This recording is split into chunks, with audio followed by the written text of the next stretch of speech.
আমি কাফুর থানা বিএনপির যুগ্ম আহ্বায়ক, ঢাকা মহানগর উত্তর।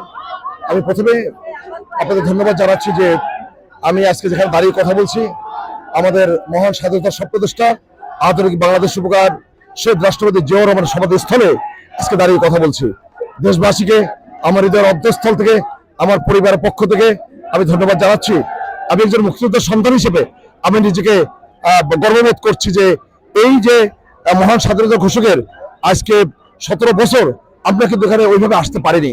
আমাদের এই যে আপনারা যে বৃষ্টি পার হয়ে পার এসছেন, এটা কিন্তু তুলে দেওয়া হয়েছিল, আমাদের যুক্তি দেওয়া হয়নি। এবং এই যে বিশাল এলাকা জুড়ে যে জিয়াউর রহমানের স্মৃতি বিজড়িত একটা জায়গা জিয়াউদ্যান, তার নামটি পরিবর্তন করা হয়েছে।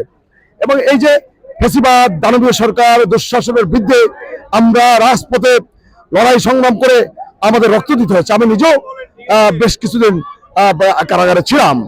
শেখ হাসিনার দুঃশাসনের বিরুদ্ধে, দানবীয় সরকার ফ্যাসিবাদ স্বৈরাচারের বিরুদ্ধে কথা বলতে গিয়ে আমাদের অনেক সহযোদ্ধারা আমরা হারিয়েছি। আমরা যদি 1971 সালের সেই বিভীষিকাময় দিনগুলো কথা বলি, তাহলে 25শে মার্চ যখন শেখ মুজিবুর রহমান পাকিস্তানি শাসক গোষ্ঠীর হাতে গ্রেপ্তার হন, তখনই জাতি কিন্তু উদ্বেগ ও হতাশাগ্রস্ত।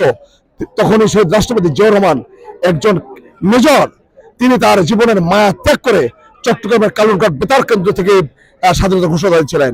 সেই স্বাধীনতা ঘোষণাও কিন্তু বিগত 17 বছর বিকৃত করা হয়েছে। তারাই স্বাধীনতার দাবিদার। আমরা বলতে চাই, তাদের যে রাজাকারের সঙ্গে কম না, আওয়ামী লীগে বিচার করেনি, অথচ রাজাকারের দোহাই দিয়ে, মিথ্যা অপবাদ দিয়ে জামাতের অনেক নেতাদেরকে ফাঁসি দেওয়া হয়েছে। আল্লামা দেওয়ার হোসেন সাইদি, যিনি একজন বিশ্বনন্দিত আলেম, একজন কোরআনের কণ্ঠস্বর, কোরআনের পাখি, তাকে অন্যায়ভাবে কারারুদ্ধ করে তাকে তিলিতে হত্যা করা হয়েছে। এরকম আমাদের প্রিয় নেত্রী দেশমাতা বেগম খালেদা জিয়া, যাকে অন্যায়ভাবে মিথ্যা মামলায় সেন্টেন্স দিয়ে, অর্থাৎ দণ্ড দিয়ে তাকে কারারুদ্ধ করে রাখা হচ্ছে। তাকে সুচিকিৎসার ব্যবস্থাও করতে দেয়নি। আমাদের প্রিয় নেতা তারুণ্যের অহংকার জনাব তারেক রহমান, যিনি স্বাধীনতা ঘোষকের সন্তান, যার মা 3 বারের প্রধানমন্ত্রী, যিনি এত বড় একটা দলের দায়িত্বে রয়েছেন, তাকে দণ্ড দেওয়া হচ্ছে অন্যায়ভাবে।